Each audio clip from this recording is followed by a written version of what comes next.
Morning, it's Martin's Engine Services. Well, it's time for a quick what's happening in the workshop on a Wednesday. Well, the workshop is empty at the moment, but very soon there'll be a 2021 Transit arriving for a service. Belongs to a guy I know well. He's a local builder, handyman. He's done a lot of work for me, and I do work for him. He's a really nice guy. And he does a great job. He's done quite a lot of work on my old house here, and he's very thorough, and he does a good job. So it's nice to meet somebody like that. And likewise, he brings his service and repairs to me. So it's nice when it goes round like that. Anyhow, here's the old C-Max. I tell you what, it's awfully cold out here this morning with all this rain and everything. I was just looking up the driveway. There's a bit of a lake forming there. Nice. A bit of a lake down the bottom there. Lovely. So the old C-Max here, she passed the MOT with just a few advices. So a rear number plate starting to get a little bit delaminated. A couple of shock absorbers are a little bit weak but still functional. And there's a dent in the driver's sill there, you can probably see.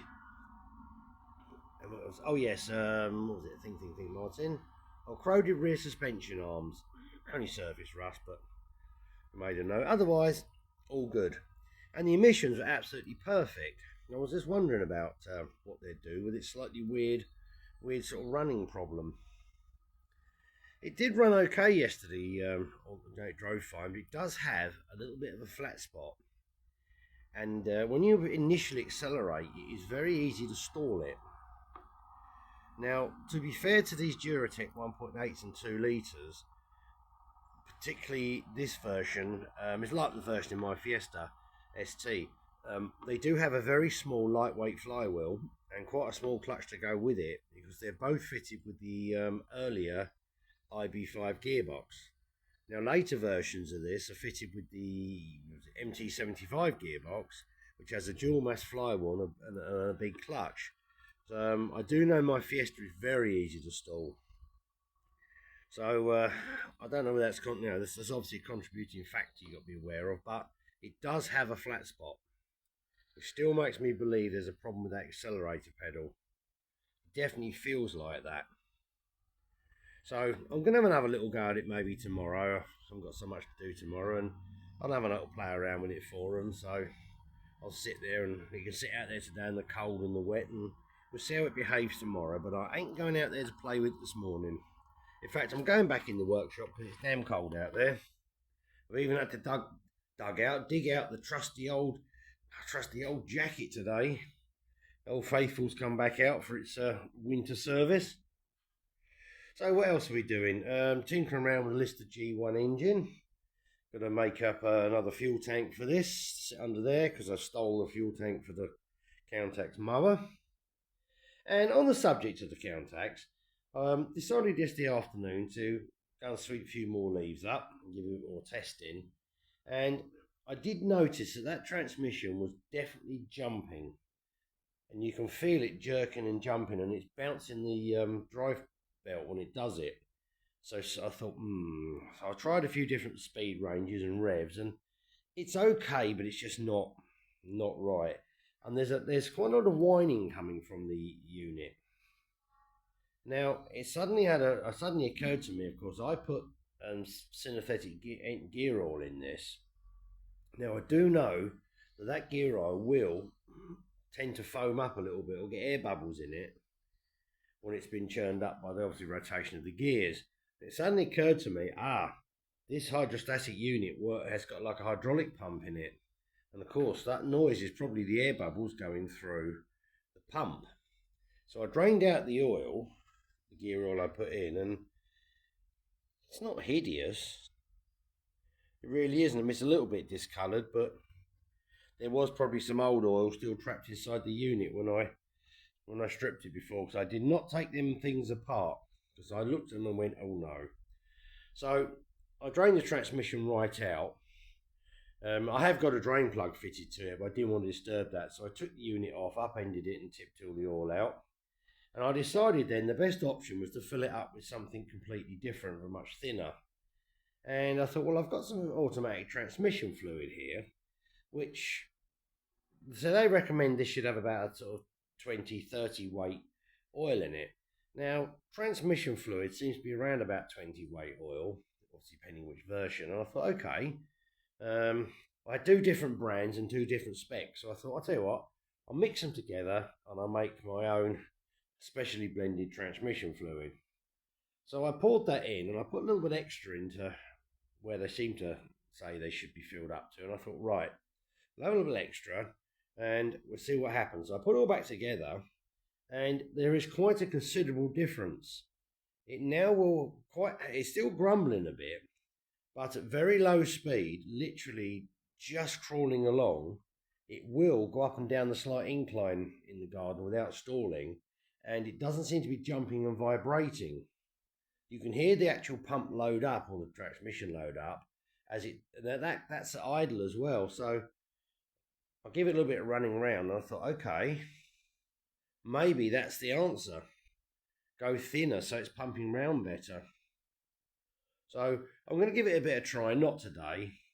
I mean, obviously it's going to get wet in the future, but I don't want to bring it back in here to work on it, dripping wet and covered in sticky, horrible leaves and grass. So that's non-negotiable. So I think we'll give that a go and see whether that's actually going to improve the situation. So I had some, say, the fluid laying around. It's cost me absolutely nothing. So I thought, right, let's stick some in and see what happens. I mean, obviously I know that those bellows should be there, and they are designed of those just so there's no air in there, so that it can't bubble up. I may have to come up with some solution to that. But if this makes a huge improvement to how it drives and how it moves, then I think we're on a winner. So we shall see and continue, as I say, the testing. Now, Grandpa's trusty old mower, which I got running, and I warmed it up outside yesterday and gave it half an hour running flat out and burnt all the old oil and stuff out. And the poor old thing, as you know, was looking very, very sorry for itself. Just move this jack. And I couldn't leave it like that. So I got all creative and I mended it. Now, there are some fairly horrible patches I've splodged on there. And I've just tacked them where I could and spot welded them. This one is pretty awful because it was all rusted away here, and I put a plate on here, put one on the top, and I put a big lump of weld to fill the gap, and I thought, okay, that'll do. Tacked it round there. Didn't do the little ones at the front. So I just did that, stopped the grass flying out, slapped a couple of coats of red oxide on it, oiled all the wheels up, sharpened the blade, and Grandpa's lawnmower was ready for action. I thought I couldn't leave it. I looked at it and I thought, oh, it's such a shame. After I'd warmed it up and cleared the old fuel residue out the carbon, some of the old oil out the engine, it run absolutely beautiful. It now ticks over, it doesn't surge, it starts straight away, and it's a very sweet engine. So I thought, oh, I can't leave it like that. So, as a little bit of a tribute to dear old Grandpa Harold, I have repaired it for them, so it is now fully ready for action. You know what I'm like with old machines and things. If they look sad and sorrowful, I end up repairing them. Terrible diction, I know, but I know it's just an old lawnmower to most people, but to them it's kind of a bit of treasure. And having known the family for years, as they knowing the guy, you get to that point and you think, oh, it's kind of lovely. I'm one of those people that get very sentimental over things like this, and some people say, why are you getting so emotional about that pile of rusty old junk? I said, well, it was somebody's, blah, blah, blah.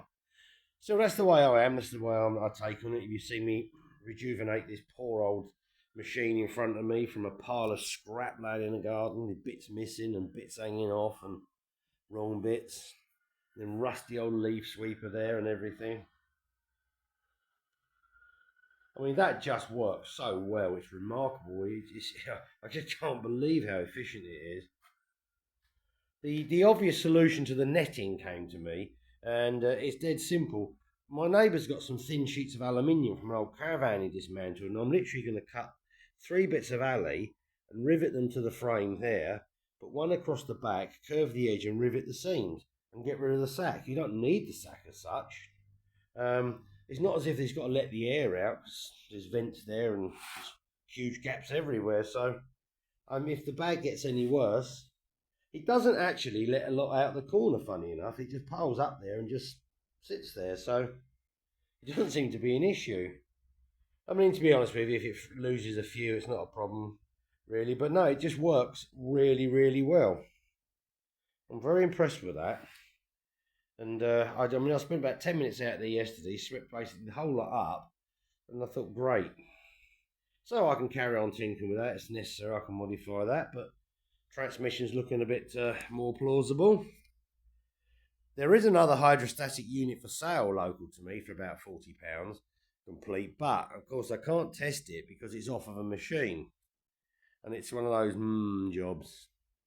A little further away from me, there is actually a guy who's got a whole range of the manual transmissions for these various mowers for sale. I think they're about £60, £65 complete. And he's got an entire different range of ones with different pulleys and gear linkages and everything. So Martin had the brainwave. If all else fails, I'll take this one off, take it with me, go to his place, find the nearest one I can with that's got the right size pulley and everything. He's actually got some peerless manual 5-speed manual units, so I'd imagine the interchangeability would be quite impressive. So that's what I'm up to. So the transit should be here soon, and we'll have many cups of tea and get on with that. And it's still pouring beautifully. Oh yes, just look at that. Oh well, we've had a good run, I suppose, and as they say, the garden needs it. So I'll leave you that beautiful view of Outwell Underwater, as we shall call it now. I hope you enjoyed this little update on what's going on and how I'm making progress and whatnot. And if anything else interesting happens on the C-Max, I'll bring you along, see what we find. But I'm pretty certain it won't do anything now while it's here. I did have a good laugh with the owner yesterday and let them know about the MOTM. We've all had a laugh about the fact it never wants to do it when you want it to. But that's cars for you.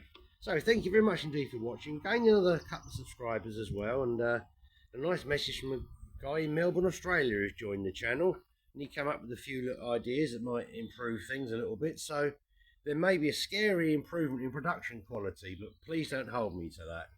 Anyhow, thank you very much indeed for watching. Please like and subscribe, and bye for now.